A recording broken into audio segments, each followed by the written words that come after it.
ಸೌಜನ್ಯ ಪ್ರಕರಣದಲ್ಲಿ ಸಿಕ್ಕಿ ಬಿದ್ದಿರೋ ಮೃಗಗಳಿಗೆ ನಡು ಬೀದಿಲಿ ಸುಟ್ಟಾಕುವಂತ ಕಾನೂನು ತಂದ್ರೆ ಮಾತ್ರ ಕಿಡ್ನಾಪ್ ಮಾಡಿ ರೇಪ್ ಮಾಡಿ ಪೆಟ್ರೋಲ್ ಹಾಕಿ ಸುಟ್ಟು ಜೀವಂತವಾಗಿ ಸಾಯಿಸ್ತಾರೆ. 30 ದಿನಗಳ ಕಾಲ ರೇಪ್ ಮಾಡಿ ಮರ್ಡರ್ ಮಾಡ್ತಾರೆ. ಇವ್ರಗಳ ಹತ್ರ ಪೆಟ್ಟಿಗೆ ಹಣಗಳನ್ನ ಕಾನೂನಿಗೆ ಕಳಿಸ್ತಾ ಇದ್ದಾರೆ. Hey guys, welcome back to Veeresh media YouTube channel.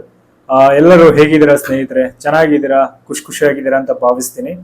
So ನಾನು ಇವತ್ತು ಮಾತನಾಡೋಕೆ ಬಂದಿರೋ ವಿಚಾರ ಏನು ಅಂತಂದ್ರೆ ನಿಮ್ಗೆ ಆಲ್ರೆಡಿ ಗೊತ್ತಿರುತ್ತೆ, ಸೌಜನ್ಯ ಪ್ರಕರಣ.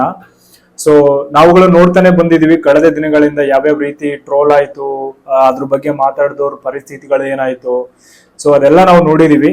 ನಾನು ಇವತ್ತು ಮುಖ್ಯವಾಗಿ ಮಾತಾಡ್ತಾ ಇರೋದು ಈ ಸೌಜನ್ಯ ಪ್ರಕರಣದಲ್ಲಿ ಸಿಕ್ಕಿ ಬಿದ್ದಿಲ್ಲದೆ ರೀತಿಯಲ್ಲಿ ಇರುವಂತ ಕ್ರೂರಿಗಳ ಬಗ್ಗೆ, ಅಂದ್ರೆ ಅವ್ರಗಳಿಗೆ ಶಿಕ್ಷೆ ಆಗುತ್ತಾ ಶಿಕ್ಷೆ ಆಗಲ್ವಾ ಅನ್ನುವಂತ ವಿಚಾರಗಳ ಬಗ್ಗೆ ನಾನು ಮಾತಾಡೋದಕ್ಕೆ ಬಂದಿದ್ದೀನಿ. ನಾನು ನಿಮ್ಗೊಂದು ಕತೆ ಹೇಳ್ತೀನಿ, ಕೇರ್ಫುಲ್ ಆಗಿ ಕೇಳಿ.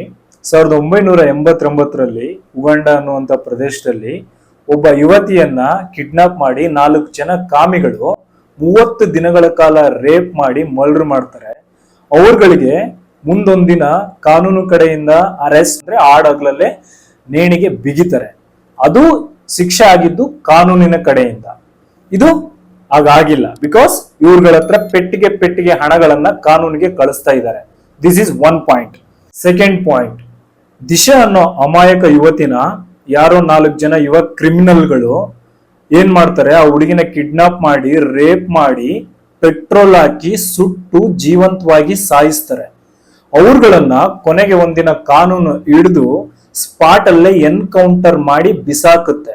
ಬಿಕಾಸ್ ಅವ್ರುಗಳು ಪೊಲಿಟಿಷಿಯನ್ಸ್ ಮಕ್ಕಳೆಲ್ಲ, ದುಡ್ಡಿರೋ ವ್ಯಕ್ತಿಗಳಲ್ಲ. ಬಿಕಾಸ್ ಆಫ್ ದಟ್ ರೀಸನ್ ಕಾನೂನು ಸ್ಪಾಟ್ ಅಲ್ಲೇ ಸುಟ್ ಹಾಕುತ್ತೆ. ಕಮಿಂಗ್ ಟು ದ ಸೌಜನ್ಯ ಪ್ರಕರಣ, ಇವ್ರುಗಳು ದೊಡ್ಡ ವ್ಯಕ್ತಿಗಳು, ಗೌಡ್ರು ಎನ್ಸ್ಕೊಂಡಿರೋ ವ್ಯಕ್ತಿಗಳು. ಅವ್ರಗಳ ಹತ್ರ ಕೋಟಿ ಆಸ್ತಿ ಇದೆ. ಆ ತರ ಸುಲಭವಾಗಿ ಸುಟ್ಟಾಕಕ್ ಆಗೋದಿಲ್ಲ. ಸೌಜನ್ಯ ಪ್ರಕರಣದಲ್ಲಿ ಸಿಕ್ಕಿ ಬಿದ್ದಿರೋ ಮೃಗಗಳಿಗೆ, ಸೊ ವಿರೋಧಿಸುವ ವ್ಯಕ್ತಿಗಳಿಗೆ ಪೆಟ್ಟಿಗೆ ಗಟ್ಲೆ ಹಣ ಕಳಿಸಿ ಅವ್ರ ಬಾಯಿಗಳನ್ನ ಮುಚ್ತಾ ಇದ್ದಾರೆ. ಇಂಥ ಪರಿಸ್ಥಿತಿಯಲ್ಲಿರೋ ವ್ಯಕ್ತಿಗಳಿಗೆ ಶಿಕ್ಷೆ ಆಗುತ್ತಂತ ನಾವು 15 ವರ್ಷದಿಂದ ಕಾಯ್ತಾ ಇದೀವಿ. ಸೊ ನೀವೇ ಯೋಚನೆ ಮಾಡ್ಬೇಕು, ಅವ್ರಗಳಿಗೆ ಶಿಕ್ಷೆ ಆಗುತ್ತಾ ಆಗಲ್ವಾ ಅಂತ. ನಮ್ಮ ವೇದ ಪುರಾಣಗಳ ಪ್ರಕಾರ ಮನುಷ್ಯನಿಗೆ ಶಿಕ್ಷೆ ಆಗೇ ಆಗುತ್ತೆ. ಅವನು ತಪ್ಪು ಮಾಡಿದ್ರೆ ಸೊಸೈಟಿಯಲ್ಲಿ ಹುಟ್ಟಿರೋ ವ್ಯಕ್ತಿಗೆ ಶಿಕ್ಷೆ ಆಗೇ ಆಗುತ್ತೆ. ಹೇಗೆ ಅಂತಂದ್ರೆ, ಈಗ ಒಬ್ಬ ವ್ಯಕ್ತಿ ಯಾವುದೇ ಒಂದು ಜೀವಿಗೆ ಹಿಂಸೆ ಕೊಟ್ರೆ ಅವನಿಗೆ ಕಾನೂನಿನ ಪರವಾಗಿ ಅವನು ತಪ್ಪಿಸ್ಕೊಂಡು ಹೋಗ್ಬೋದು, ಕಾನೂನಿನ ಪರವಾಗಿ ಅವನಿಗೆ ಶಿಕ್ಷೆ ಆಗದೆ ಇರ್ಬೋದು. ಬಟ್ ಕರ್ಮದ ಪ್ರಕಾರ, ವಿಧಿಯ ಪ್ರಕಾರ, ಆ ದೈವದ ಪ್ರಕಾರ ಅವನಿಗೆ ಶಿಕ್ಷೆ ಆಗೇ ಆಗತ್ತೆ. ಸೊ ನಮ್ಮ ವೇದ ಪುರಾಣಗಳ ಪ್ರಕಾರ ಒಂದು ಚಿಕ್ಕ ಕೆಟ್ಟ ಕೆಲಸ ಮಾಡಿದವನ್ಗೆ, ಹಿಂಸೆ ಕೊಟ್ಟವನ್ಗೆ ಶಿಕ್ಷೆ ಮಾತ್ರ ಕಟ್ಟಿಟ್ಟ ಬುತ್ತಿ. ನಮ್ಗದು ಗೊತ್ತೇ ಇದೆ. ಸೊ ಇಲ್ಲಿ ಪವಿತ್ರವಾದ ಸ್ಥಳ, ಧರ್ಮಸ್ಥಳದಲ್ಲಿ ಇಂಥ ಕೃತ್ಯಗಳಾಗ್ತಾ ಇದೆ. ಅಷ್ಟು ಕಾಮುಕವಾಗಿ ಕೆಲಸಗಳನ್ನ ಮಾಡ್ತಾ ಇದ್ದಾರೆ. ಆ ಮೃಗಗಳಿಗೆ ಒಂದಲ್ಲ ಒಂದಿನ ಮಂಜುನಾಥ ಸ್ವಾಮಿ ಹಾಗೂ ಚಾಮುಂಡೇಶ್ವರಿ ತಕ್ಕ ಶಿಕ್ಷೆ ಕೊಟ್ಟೇ ಕೊಡ್ತಾಳೆ ಅಂತ ಭಾವಿಸ್ತೀನಿ. ಸೊ ಸೌಜನ್ಯ ತಂಗಿಯ ಹಿಂದ್ಗಡೆ ನಿಂತು ನ್ಯಾಯ ಸಿಗ್ಬೇಕು ಅಂತ ಹೋರಾಡ್ತಿರೋ ವ್ಯಕ್ತಿಗಳಿಗೆ ನಾನು ಹೇಳ್ತಿರೋ ಮಾತು, ಕಾನೂನಿನ ಪರವಾಗಿ ನಾವಿವತ್ತು ಸೋತಿರ್ಬೋದು, ಆದ್ರೆ ಕೊನೆಗೆ ಒಂದಿನ ದೈವದ ದೃಷ್ಟಿಯಿಂದ ಅವ್ರಿಗೆ ಶಿಕ್ಷೆ ಆಗೇ ಆಗುತ್ತೆ, ಖಚಿತವಾಗಿ ಆಗೇ ಆಗುತ್ತೆ. ಸೊ ಅದು ಆ ಟೈಮ್ ಆದಷ್ಟು ಬೇಗ ಬರ್ಲಿ ಅಂತ ನಾನು ಆ ದೇವ್ರ ಹತ್ರ ಬೇಡ್ಕೋತೀನಿ. ಸೊ ನಾನ್ ಗಟ್ಟಿಯಾಗಿ ನಂಬಿರೋದು ಏನು ಅಂತಂದ್ರೆ, ಯಾವ್ದಾದ್ರು ಒಬ್ಬ ವ್ಯಕ್ತಿ ಕೆಟ್ಟ ಕೃತ್ಯಗಳಿಗೆ ಒಳಗಾಗ್ಬೇಕು ಅಂತಂದ್ರೆ ಅವನು ಅದಕ್ಕೆ ಸಂಬಂಧಪಟ್ಟ ಕೆಲವೊಂದು ಪಾಪಗಳನ್ನ ಮಾಡಿದ್ರೆ ಮಾತ್ರ ಒಳಗಾಗ್ತಾನೆ ಅಂತ ಹೇಳ್ತಾರೆ. ಆದ್ರೆ ಈ ವಿಚಾರದಲ್ಲಿ ಸೌಜನ್ಯ ಮತ್ತು ಅವ್ರ ಫ್ಯಾಮಿಲಿ ಯಾವ ತರದ ಪಾಪಗಳನ್ನ ಮಾಡಿತ್ತು ನನಗೆ ಗೊತ್ತಿಲ್ಲ. ಸೊ ಒಂದು ವೇಳೆ ಪಾಪಗಳನ್ನ ಮಾಡ್ದೇನು ಕೂಡ ಕೃತ್ಯಗಳಿಗೆ ಒಳಗಾಗ್ತಾರೆ ಅಂತ ಇದ್ರೂನು ಇರ್ಬೋದು ಕೂಡ, ಬಿಕಾಸ್ ನಾವು ಕಣ್ಣೆದುರಿಗೆ ನೋಡ್ತಾ ಇದೀವಿ.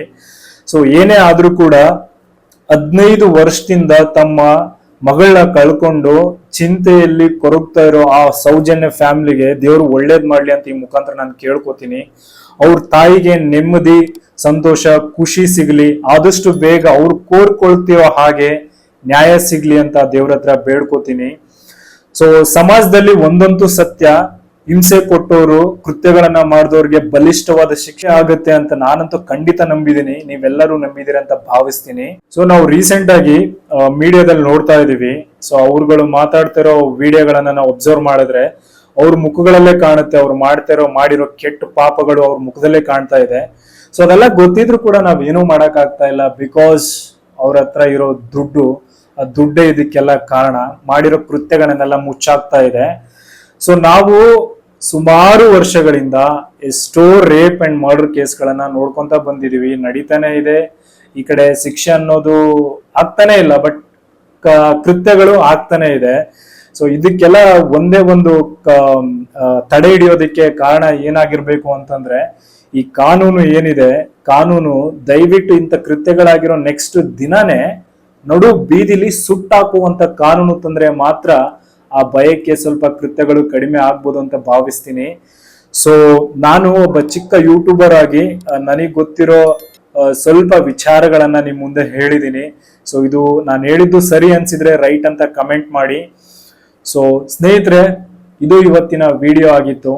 ನಿಮ್ಗೆ ಕ್ಲಿಯರ್ ಆಗಿ ಗೊತ್ತಾಗಿರುತ್ತೆ ಶಿಕ್ಷೆ ಆಗುತ್ತಾ ಆಗಲ್ವಾ ಅಂತ. ಆಗಲ್ಲ ಅಂದ್ರೆ ಏನಕ್ಕೆ, ಆಗುತ್ತೆ ಅಂದ್ರೆ ಯಾವಾಗ ಆಗುತ್ತೆ ಅನ್ನೋ ವಿಚಾರದ ಬಗ್ಗೆ ನಿಮ್ಗೆ ಕ್ಲಾರಿಟಿ ಸಿಕ್ಕಿರುತ್ತೆ ಅಂತ ಭಾವಿಸ್ತೀನಿ.